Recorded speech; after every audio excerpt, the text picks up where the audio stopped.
Olá, meu querido irmão, boa noite, tudo bem? Tudo na paz, na graça, graças a Deus. Estamos mais uma vez aqui para gravar mais um vídeo para a honra e glória do nosso Criador. Estou gravando esse vídeo agora porque talvez amanhã, se Deus quiser, não vai ser permitido eu gravar um outro vídeo amanhã, no domingo. Tá bom, meus queridos? Então quero já desde já agradecer a você que tem feito um trabalho formidável no nosso canal. Você que já está inscrito, graças a Deus por vocês. Aos que não estão inscritos ainda, eu gostaria de solicitar, quando você for visualizar o nosso vídeo, que você possa se inscrever e você possa também compartilhar, comentar, tá bom, meu querido? Você possa se tornar uma pessoa que verdadeiramente está entendendo o Evangelho da Graça e está trabalhando em função da obra de Deus, que é acreditar em tudo aquilo que ele falou acerca do seu reino, que está dentro de nós, e acerca do Pai, que enviou o seu Filho. E, na verdade, tudo que está aqui escrito na palavra de Deus é para que nós viéssemos a entender e a viver o reino, do jeito que está em Romanos capítulo 5, versículo 17. Eu quero deixar, meus queridos, uma palavra nesta noite, mas eu quero me basear em Provérbios capítulo 1. Eu vou ler do versículo 1 até o versículo 7, tá bom, meu querido? Olha, deixa o seu like aí, tá bom? Ajuda-nos a que esse canal venha crescer muito mais do que está crescendo de uma forma especial, graças a Deus. Então, meu querido, eu quero deixar Provérbios capítulo 1, a partir do versículo de número 1 até o 7. Provérbio de Salomão, filho de Davi, rei de Israel. Para se conhecer a sabedoria e a instrução, para se entenderem as palavras da prudência, para se instruir em sábio procedimento, em retidão, em justiça e equidade, para se dar aos simples prudência e aos jovens conhecimento e bom siso. Ouça o sábio e cresça em sabedoria, e o entendido adquira habilidade. Para entender provérbios e parábolas, os adágios e os enigmas dos sábios, o temor do Senhor é o princípio da sabedoria, ou, em algumas versões, conhecimento. Mas os loucos desprezam a sabedoria e a instrução. Esse aqui é o ponto de entrada aonde nós vamos começar esse vídeo. Meu querido, essa geração que nós estamos vivendo, ela está de uma forma meia confusa. Nossa geração, essa geração que nós estamos vivendo, nós estamos vendo tanto engano que esses ratos de púlpito, eu chamo ratos de púlpitos, não é? Nos obrigaram a denunciá-los e mostrar quem são eles realmente. Então, é tanta linha de interpretação que surgem em pleno século XXI, é tanta linha de interpretação bíblica que tem surgido e que ainda está surgindo, que chega até a dar medo. Você sabia disso? Chega até a dar medo, meus queridos. Por quê? A falsa teologia, ela causa espanto. Por que causa espanto? Então nós vamos usar o bom senso aqui e dar uma chacoalhada neles, usando apenas o vernáculo da nossa língua portuguesa. Então, vou pedir para eles, doutores, colocar a barba de molho. Um recado para o senhor, doutor. Você que tem canudo, que tem anel, põe a sua barba de molho. Sabe por quê? Eu vou usar somente o vernáculo da língua portuguesa para que a gente dê uma chacoalhada nesse povo, não é? Então, do jeito que a Bíblia está escrita aqui, então quando Salomão escreveu esse prólogo, na verdade, que é um tema e um propósito, o propósito desse tema é o quê? Salomão, quem foi Salomão? Salomão, o nome dele significa paz.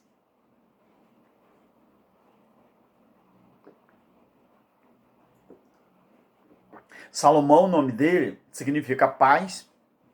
Foi o terceiro, segundo, terceiro rei de Israel. O primeiro foi Saul, segundo seu pai, e o terceiro foi Salomão, foi o terceiro rei de Israel, e o último a reinar sobre as 12 tribos unidas. Ele escreveu mais de 3.000 provérbios, esse Salomão, não é? Ele escreveu 1.005 cânticos, não é? Então, inclusive o Salmo 72 também é da sua autoria. E Salomão era um cara que era conhecedor de botânica, era um conhecedor de astronomia, era um conhecedor de medicina, era um conhecedor de literatura, não é? Então, ele era um cara extraordinário, era um construtor naval, para quem não sabe, ou para quem não sabia, era um construtor naval, e ele entendia também de mineralogia, e era um cara que entendia de psicologia também, era um cara que, principalmente psicologia animal, era um cara que entendia tudo de psicologia animal, e é um cara também que sabia tudo sobre religião. Então, meu querido, o que eu quero dizer? De tantas interpretações bíblicas, linhas de interpretação, o que acontece? Eu vou usar aqui o vernáculo, um pouco do vernáculo, porque os pregadores do sistema, os doutores do sistema, eles falam que a gente não entende nada de revelação. Por isso eles nos criticam e eles até chegam ao ponto de pedir aos seus seguidores para não visualizar os vídeos dos ensinadores da graça. Mas nós queremos dizer uma coisa: de tanta interpretação bíblica que fizeram, não é? Na Bíblia, se a gente fosse analisar direitinho o vernáculo da língua portuguesa, então por que muita gente não entende o que está escrito? Por que muita gente tenta e não consegue entender a linguagem bíblica? Se a gente for analisar tudo segundo a sintaxe, do hebraico, não vai entender nada do Velho Testamento. Se a gente, segundo a semântica, segundo a gramática, segundo a língua, não é? Se você não dominar esse tipo de linguagem, tanto a sintaxe, tanto a semântica, tanto a gramática, então, segundo a língua que você lê, que você estuda, ao qual você pratica, então se você não domina nem essa língua, como que você vai entender? Então, meu querido, fica difícil você entender essas faligranas, não é? Essas faligranas gramaticais, lexicais, vamos dizer assim, semânticas, a linguística também, que foi mencionada por essa imensidão de interpretação que existe por aí. Então, a Bíblia, por que eu li aqui? Porque a loucura dos sábios e a sabedoria dos loucos, é isso aqui. É isso que eu quero trazer para você hoje. Essa água está muito gostosa, tem que tomar mais. Então, o que acontece? Quando eu mencionei a palavra sintaxe, o que é uma sintaxe? Preste bem atenção. Por que quando os ensinadores da graça estão ensinando a graça revelada, parece até que a gente está citando uma outra Bíblia, não é verdade? Não parece que a gente está lendo uma outra Bíblia? Pelo menos é isso que deixa, parece, né? Por quê? Na verdade não é. É simplesmente entender, pelo menos, a nossa língua portuguesa. O que é uma sintaxe dentro da nossa língua portuguesa? No substantivo feminino, é a parte da gramática que estuda as palavras enquanto elementos de uma frase. Então, o que acontece? As suas relações de concordância e subordinação de ordem. E eu vou dar vários exemplos aqui na Bíblia para você entender. Então, uma sintaxe no substantivo feminino é a parte da gramática que estuda as palavras enquanto elementos de uma frase, as suas relações de concordância, de subordinação de ordem. E isso está repleto na Bíblia. Então, dentro da linguística ao qual nós usamos, que é o verbo da nossa língua portuguesa, quando você lê um versículo na Bíblia, mas se você não entende a linguagem que está falando, você não, porque a Bíblia, ela foi escrita em 3 linguagens. Ela foi escrita no literal, no simbólico, né? E também o que muita gente às vezes não sabia, tanto o literal como o simbólico e o comparativo, essa é a linguagem da Bíblia. Então, se você não entender isso, fica difícil. Então, a linguística da sintaxe, então, é um componente do sistema linguístico que determina o quê? As relações formais que interligam os constituintes da sentença, atribuindo-lhe uma estrutura. Então, tudo que você lê na Bíblia, versículos, textos, contexto, então você tem que levar em consideração como que aquele texto foi construído, qual é a estrutura daquele texto. Porque, do contrário, a gente não vai entender nada. Então, a sintaxe é o estudo das regras que regem a construção de uma frase nas línguas naturais. Por exemplo, eu sou brasileiro, eu falo português. Então, a minha língua natural é o português. Então, a sintaxe é a parte da gramática que estuda a disposição das palavras na frase e das frases que estão no discurso, incluindo a relação das suas frases, daquele discurso, dentro da lógica, entre as múltiplas combinações possível para transmitir um significado completo e também compreensível. Por isso que eu li aqui, Provérbios de Salomão, filho de Davi, veio de Israel, para se conhecer a sabedoria e a instrução, para se entenderem as palavras da prudência, para se instruir em sábio procedimento, em retidão, justiça e equidade, e para se dar aos simples prudência e aos jovens conhecimento e bom siso. Então, o que é que acontece? Nós vamos pegar aqui como exemplo de uma sintaxe. Então, se eu usar a frase, por exemplo, eu vou usar uma frase aqui para dar um exemplo. Se eu falar assim, eu comprei uma moto, é uma frase que eu mencionei usando uma sintaxe dentro da linguística. Então, a frase uma moto é o complemento verbal, porque é um objetivo direto. Então, eu dei um exemplo de uma sintaxe. Eu comprei uma moto. Quando eu cito a frase eu comprei uma moto, a frase uma moto é o complemento verbal. Eu comprei o quê? Uma moto. Então, é o significado ou o exemplo de uma sintaxe. Entendeu, irmãos? Porque o complemento verbal ele é o objeto direto. Então, uma moto.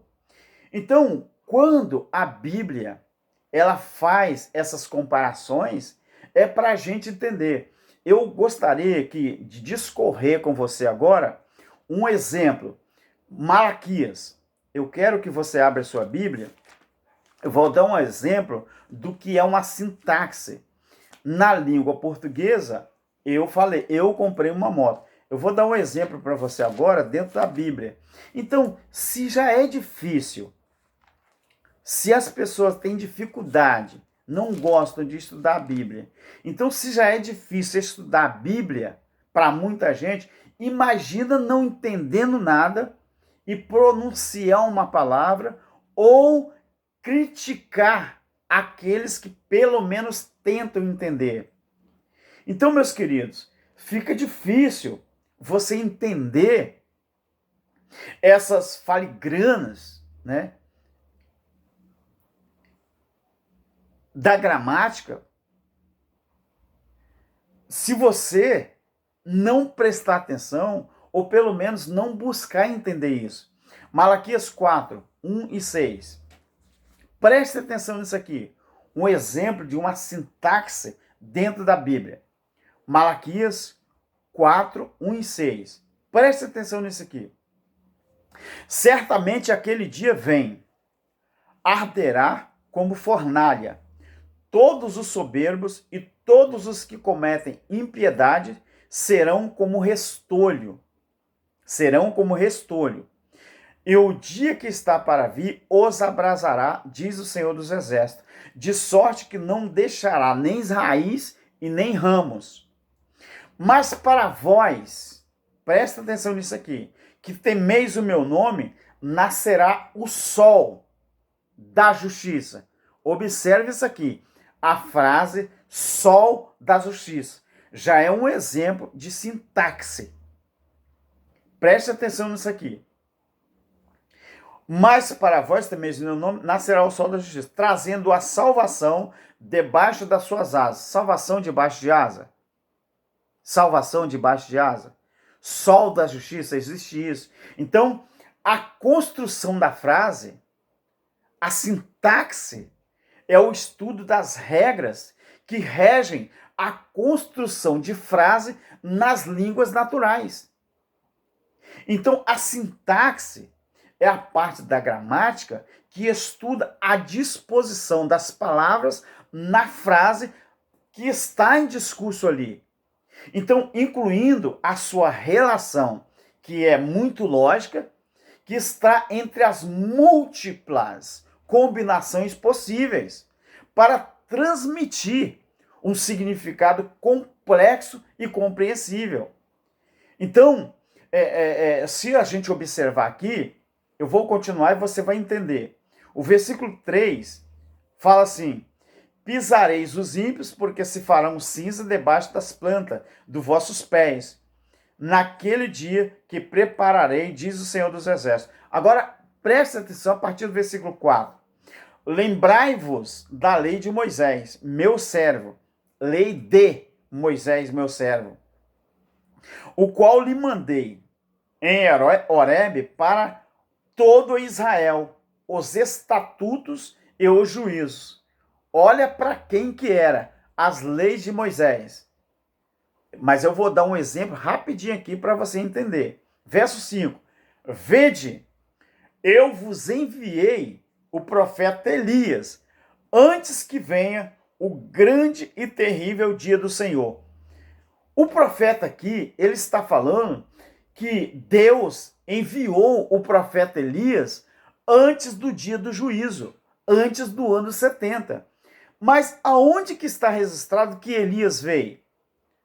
Eu falei que eu ia dar um exemplo de uma sintaxe, que é a construção de uma frase, para se ter um objeto direto.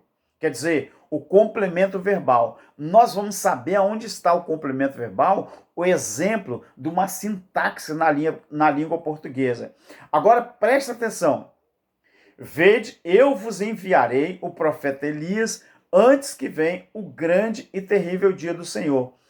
Olha o que esse profeta Elias, esse eu posso falar, entre parênteses. O profeta Elias entre parênteses. Ele converterá o coração dos pais aos filhos e o coração dos filhos aos pais, para que eu não venha e fira a terra com maldição. Aonde está registrado que Elias, ele veio antes do juízo para a nação de Israel pregar? Onde? Mateus 11, 7 ao 19. Mateus 11, 7 ao 19. Vamos ver o exemplo aqui de uma sintaxe? Vamos ver Mateus 11, 7 ao 19. Preste atenção nisso aqui. Olha só. Em verdade, Mateus 11, 7 ao 19. Partindo eles, começou Jesus a dizer à multidão a respeito de João. O que vocês foram ver no deserto? Jesus está falando assim. O que vocês foram ver no deserto? Um caniço agitado pelo vento? Sim. Que foste ver? Um homem ricamente vestido? Os que tragem ricamente estão nos palácios dos reis. Mas então, o que vocês foram ver? Um profeta? Sim, vos digo eu, e muito mais do que um profeta. João, preste atenção. O que é você entender isso que eu estou falando aqui? Você entender o que é as filigranas de uma língua. Você entender o que é a gramática. Você entender o que é a semântica. Você entender o que é a linguística mencionada. Não é? Então, olha bem. Versículo 11. Em verdade,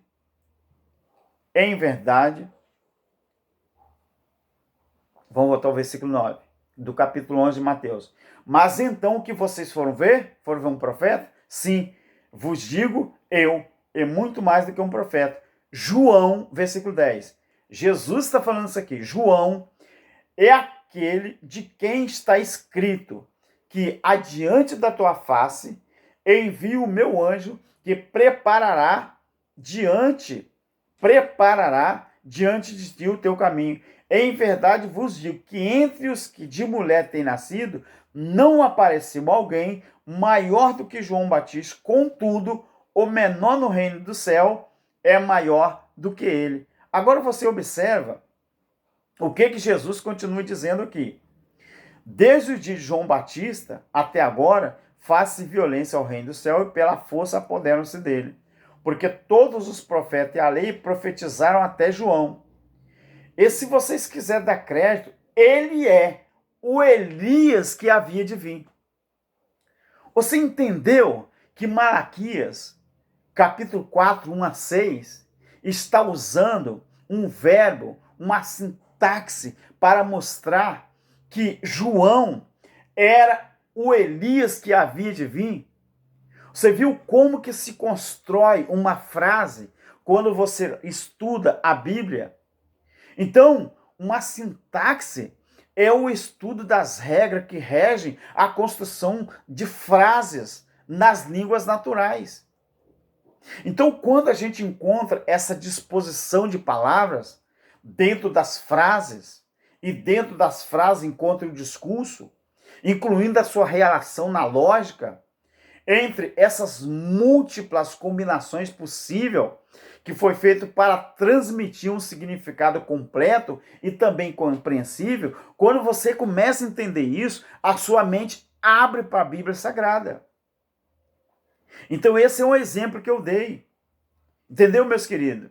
Então, essas coisas, se você não entender, então fica difícil você entender essas coisas, né? Por quê? A Bíblia não é um livro assim muito comum para a pessoa se entender, não. Então esse é o exemplo que eu dei aqui. Agora, existe também a semântica. Por exemplo, na nossa língua portuguesa, existe uma semântica. Na música, né, tem lá as dissonâncias, né? As dissonâncias. Na nossa língua, ou na língua do mundo inteiro, existe uma coisa chamada semântica. Que a semântica, no substantivo feminino, é o estudo sincrônico ou chamado também diacrônico, da significação como parte do sistema das línguas naturais que existe. Entendeu? No sistema linguístico, por exemplo, o componente do sentido das palavras e da interpretação das sentenças e dos enunciados. Então, a semântica é o estudo do significado das coisas. Então, incide muito sobre a relação entre os significados ou os sentidos significantes daquilo que você está construindo ou está lendo. Se você lê se você, por exemplo, lê palavras, se você lê alguma coisa, lê um texto ou um contexto, então essa coisa da semântica, ela incide muito, meus queridos, sobre a relação entre significantes tais como palavras, frases, sinais, símbolos, e o que eles representam e também a sua denotação. Eu vou dar vários exemplos na Bíblia disso aqui. Então, a semântica linguística, ela estuda o significado usado por seres humanos para se expressar através da linguagem.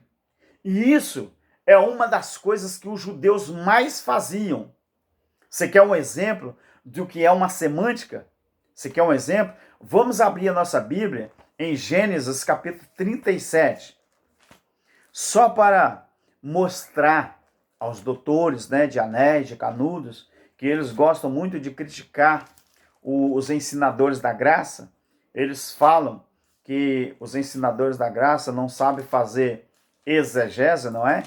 O que é exegese? Exegese é você arrancar do texto o significado original do que aquele texto quer dizer. Agora, a exegese é você colocar no texto o que não está no texto, não é? Então, exegese e exegese. Então, quer dizer, então vamos lá, meus queridos. Gênesis 37, 1 ao 11. Preste bem atenção nessa semântica aqui. Jacó habitou na terra das peregrinações de seu pai, na terra de Canaã. Esta é a história de Jacó. Sendo José de 17 anos, apacentava os rebanhos com seus irmãos, sendo ainda jovem, andava com os filhos de Bila e com os filhos de Zilpa, que eram as mulheres do seu pai, né? E trazia más notícias deles a seu pai, porque os filhos sempre estavam na guerra, né? Sempre estavam ocupados. Então, más notícia é aquilo que acontecia na guerra, aquilo que acontecia na roça, aquilo que acontecia na fazenda. Por isso, esse exemplo aqui. Mas não é aqui não que nós vamos falar. Vamos mais para frente. Israel, que era Jacó, amava José mais do que a todos os seus outros filhos, porque era filho da sua velhice, e fez-lhe uma túnica de várias cores. Vendo seus irmãos que seu pai o amava, mais do que todos os seus irmãos, odiaram-no, e já não podia mais falar com ele pacificamente. José teve um sonho. Preste atenção que a partir daqui nós vamos dar o exemplo de semântica.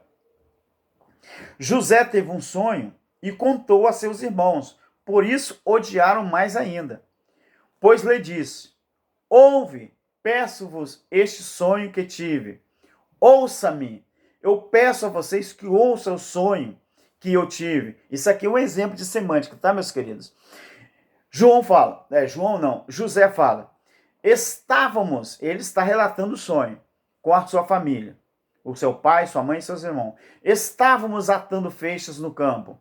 E eis que o meu feixe, levantando-se, ficou de pé, e os vossos feixes o rodeavam, e se inclinavam ao meu feixe. Então lhe disseram os seus irmãos: olha o sonho que ele contou, e olha o que os irmãos falaram com José. Os irmãos falaram assim: tu deveras reinarás sobre nós? Mas foi isso que José falou? Claro que não. Então isso é um exemplo de semântica para os estudiosos da Bíblia e para aqueles que não estudam também, que gostam de criticar. Então lhe disseram seus irmãos: tu deveras reinarás sobre nós? Por que eles falaram assim? Eu vou explicar daqui a pouco. Tu deveras terás domínio sobre nós? Por isso, tanto mais o odiavam por causa dos seus sonhos e das suas palavras. Teve ainda José outro sonho, e o contou a seus irmãos, dizendo: tive outro sonho, e eis que o sol, a lua e as 11 estrelas se inclinavam perante mim.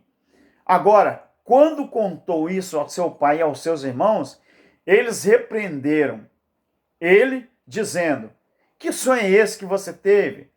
Viremos eu e tua mãe e teus irmãos a inclinados em terra perante ti?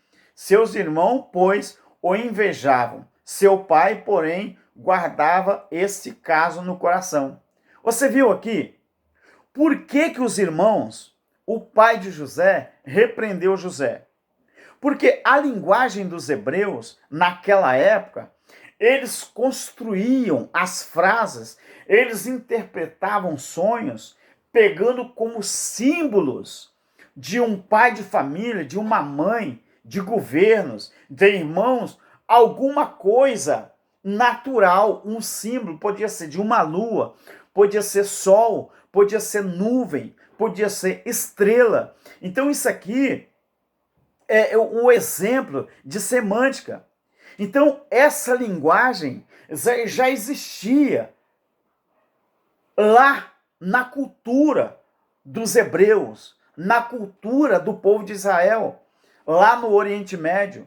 Então, meu querido, os judeus usavam muito isso. Então, o sonho que José falou não foi que ele ia governar sobre os seus irmãos, sobre o seu pai, sobre sua mãe, mas a figura de linguagem para os judeus, sol, lua e estrelas, já representava poderes.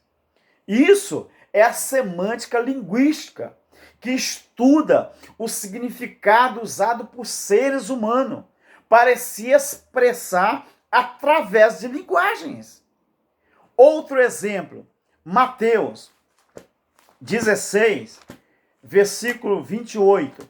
Esse é um clássico da Bíblia que todo mundo conhece, não é? Olha aqui um exemplo de semântica. Mateus 16, o versículo 28.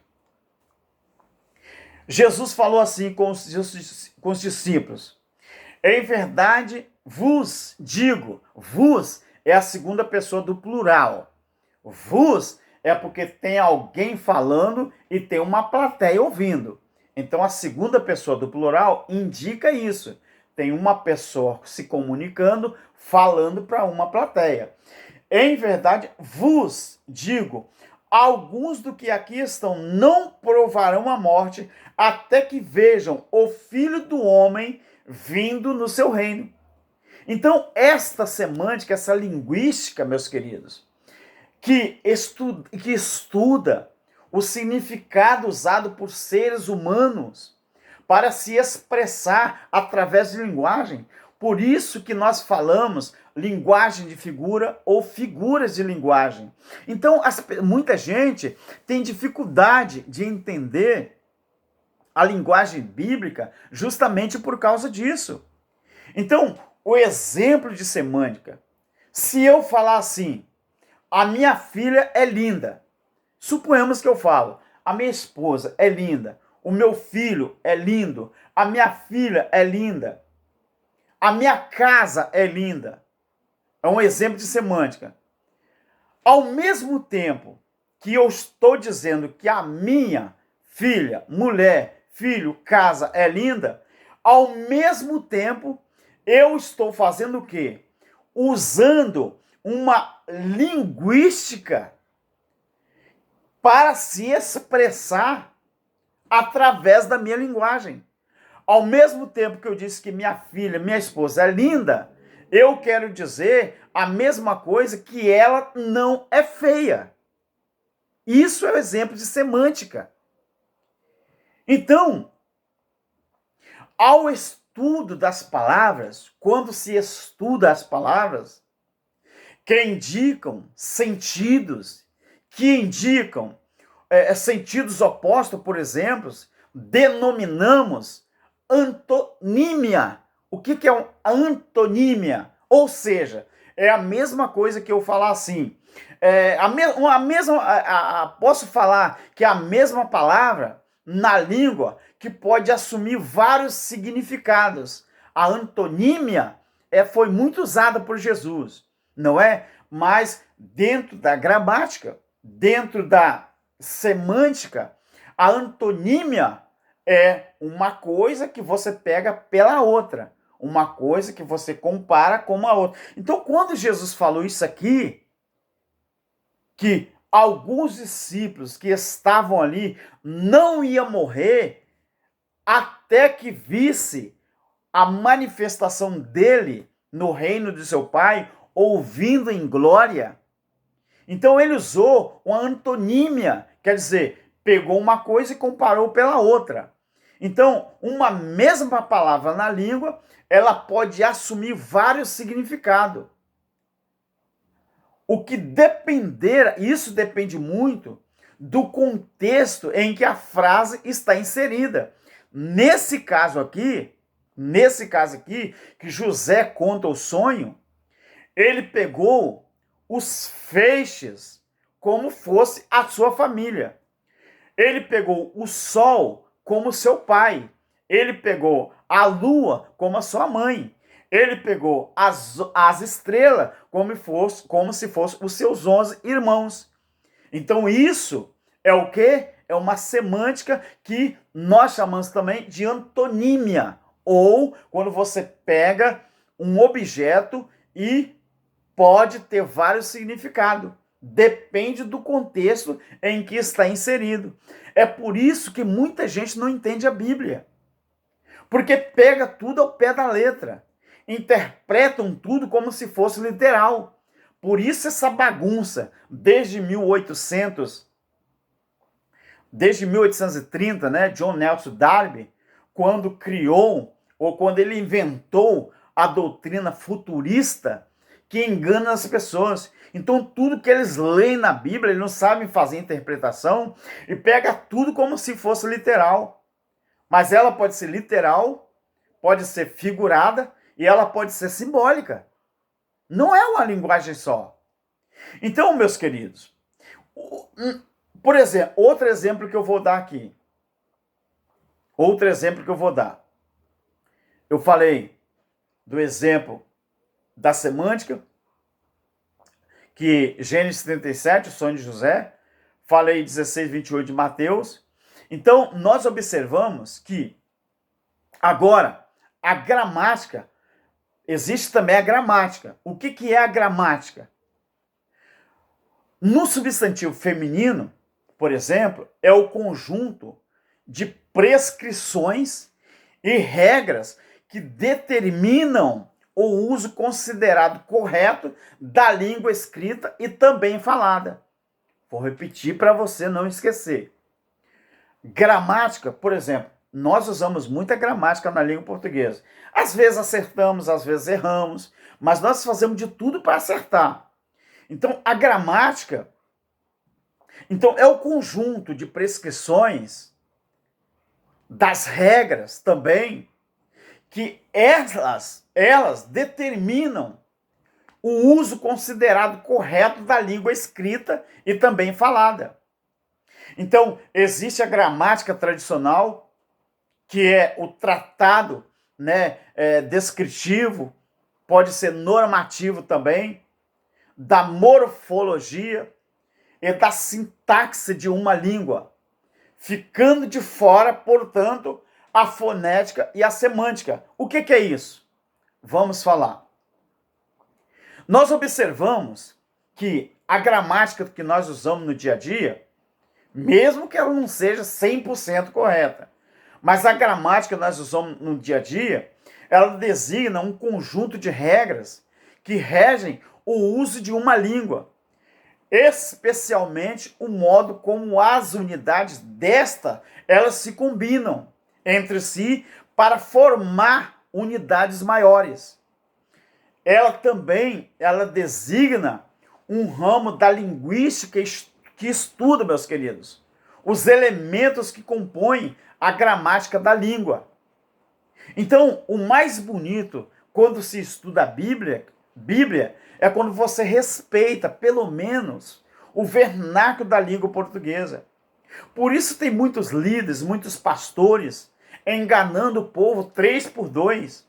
Porque eles leem alguma coisa na Bíblia, pega ao pé da letra e quer que a gente engole. De todo jeito. Mas eles não levam em consideração o texto, o contexto, os tempos verbais, as colocações verbais. Eles não respeitam o destinatário, eles não respeitam o remetente, eles não respeitam o tempo, eles não respeitam o autor do texto, o tempo, a época da escrita, eles não respeitam. Tudo que eles leem na Bíblia, eles jogam para o futuro. Esse é um dos grandes problemas, talvez o maior problema dos líderes aqui no Brasil. Então a gramática da nossa língua, ela tem como finalidade orientar e regular o uso da nossa língua que nós falamos. Então, ela estabelece com isso um padrão de escrita e de fala baseado em diversos critérios, tipo exemplos de bons escritores. Em se tratando de gramática, tem-se como matéria-prima um sistema de normas, meus queridos, o qual dá a estrutura para a língua, para aquilo que se pronuncia. Então, quando se estuda a Bíblia, ou quando se lê a Bíblia, não respeitando essas regras, meu querido, o estudo da Bíblia vira uma bagunça só. Por isso, essa zebedez aí, que não ensina nada. Por isso, esse seminário que existe aí no Brasil, cobra o burro do dinheiro para te ensinar mentira, para te ensinar engano. Porque quando se trata de Bíblia, ninguém quer respeitar o vernáculo da nossa língua portuguesa. Você entendeu, meu querido? Agora, existe 4 tipos de gramática, pelo menos na nossa língua portuguesa. Existe a gramática normativa, existe a gramática descritiva, existe a gramática histórica e existe a gramática comparativa. Então, ao mesmo tempo, a gramática da língua portuguesa, por exemplo, ela é dividida em fonologia, morfologia e sintaxe. Então, nessa divisão, há gramática que inclui também a semântica. E eu já falei o que é a semântica. A semântica é o estudo que traz significado das palavras, das frases, dos sinais e dos símbolos. Você está entendendo por que tem tanta gente que tem dificuldade de entender a Bíblia? Esse povo, eles só pegam o exemplar da Bíblia, colocam debaixo do sovaco quando vai para o templo. Quando chega no templo, sabe o que eles fazem com a Bíblia? Eles fazem isso aqui, ó. Pegam a Bíblia, coloca no banco e ficam ouvindo os líderes, ouvindo os louvores, ouvindo aquilo tudo. Mas a Bíblia, ele pegou para levar para casa, para levar para o templo, que eles chamam de igreja, igreja somos nós, ele fica lá, durante 1 hora e meia. E ali, o pastor, ele só menciona 1 versículo 2, mas ele não tem tempo para estudar e nem tem tempo para ensinar. Quando termina o tal culto, as pessoas pegam a Bíblia, bota debaixo do braço de novo, chega em casa, joga ela lá no armário, joga na escrivaninha, joga dentro do guarda-roupa. E sabe quando que eles vão pegar de novo? Só no próximo culto. Então, é nessa divisão, meu querido, que as gramáticas, elas se incluem também a semântica. Então, quer dizer, um exemplo hoje em dia, deixa eu tomar água.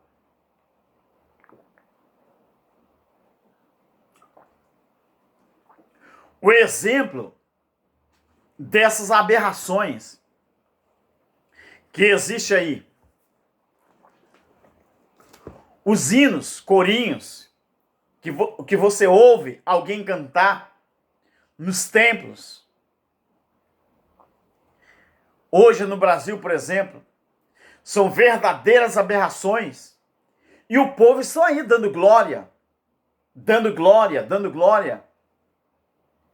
Tem hinos que são um verdadeiro culto aos anjos, sendo que a Bíblia proíbe o culto aos anjos. Porque o ministério dos anjos só esteve em atividade lá na velha aliança. Quando Cristo morre e ressuscita, a Bíblia fala que ele está em nós, Apocalipse 21, e nós estamos nele. Não precisa mais de líderes, seres humanos, anjos, intercedendo por nós. Não precisa. Porque Cristo está em nós e nós estamos em Cristo. Nós somos um. Capítulo 12. 12 não. Capítulo 3. Deixa eu conferir. Eu não posso mentir, nem posso enganar você, né? 1 Coríntios, vamos olhar aqui. 1 aos Coríntios, capítulo 3.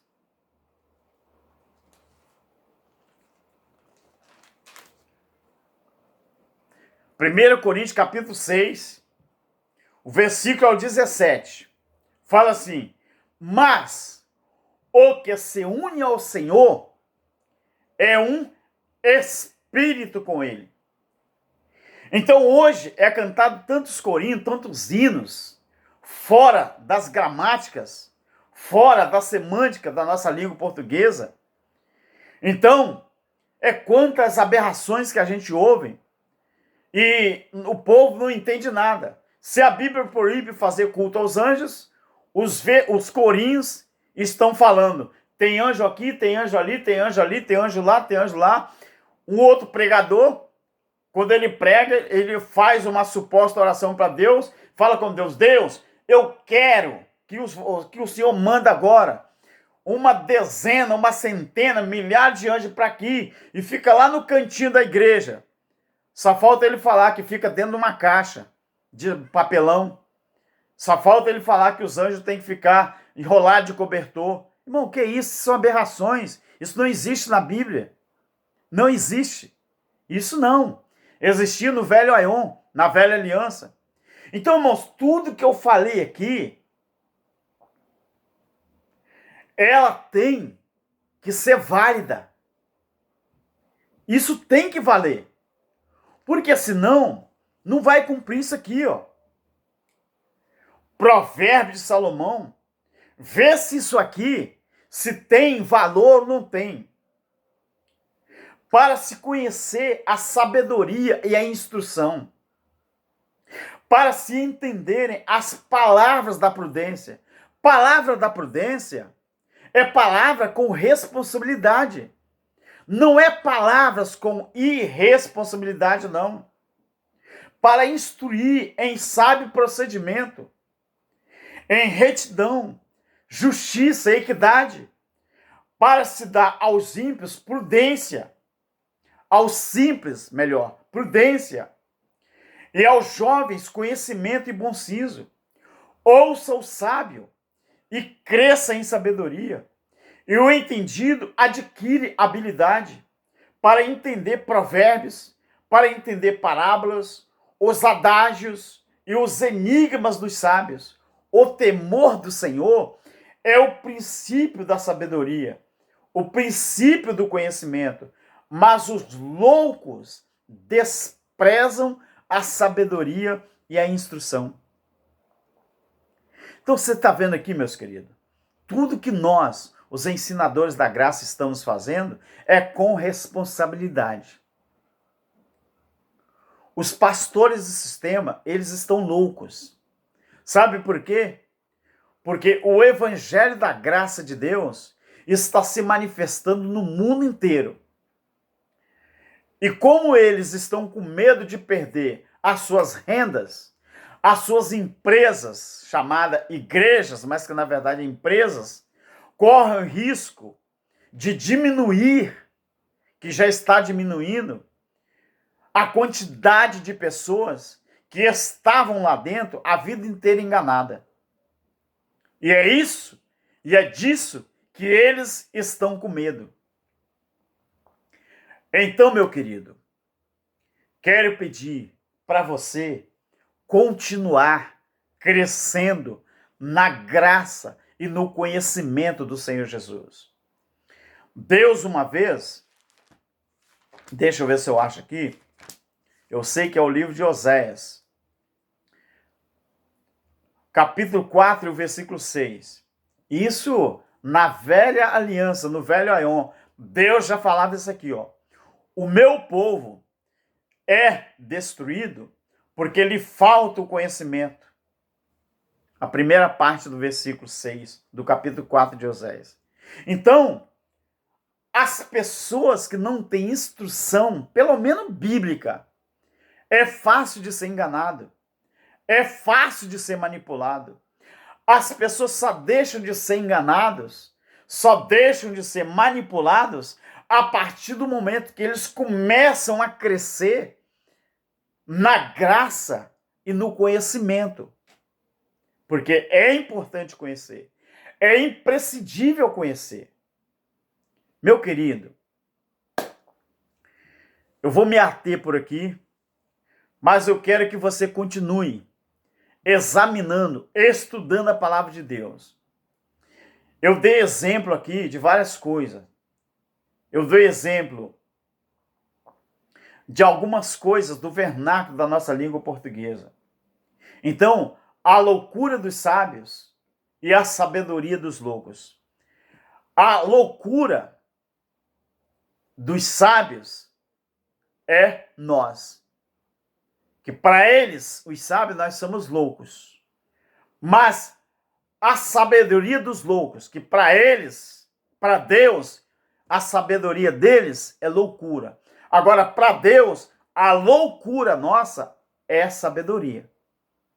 Por isso, eu estou falando, é a loucura dos sábios contra a sabedoria dos loucos. Fique na graça, meu querido. Continue procurando entender, aprender as linguagens da Bíblia. O que são regras da nossa língua para a gente entender um texto e entender um contexto. Então, eu dei alguns exemplos para você aqui, para você entender realmente o significado das coisas. Vou repetir. Na linguagem dos hebreus, uma das coisas que mais era usado era tanto a sintaxe, era usado a semântica e era usado muita gramática de acordo com aquilo que eles entendiam. E com nós não é diferente. Com a gente não é diferente. Para eu e para você não pode ser diferente. Nós temos que aprender qual a linguagem que a Bíblia está usando, dependendo do texto.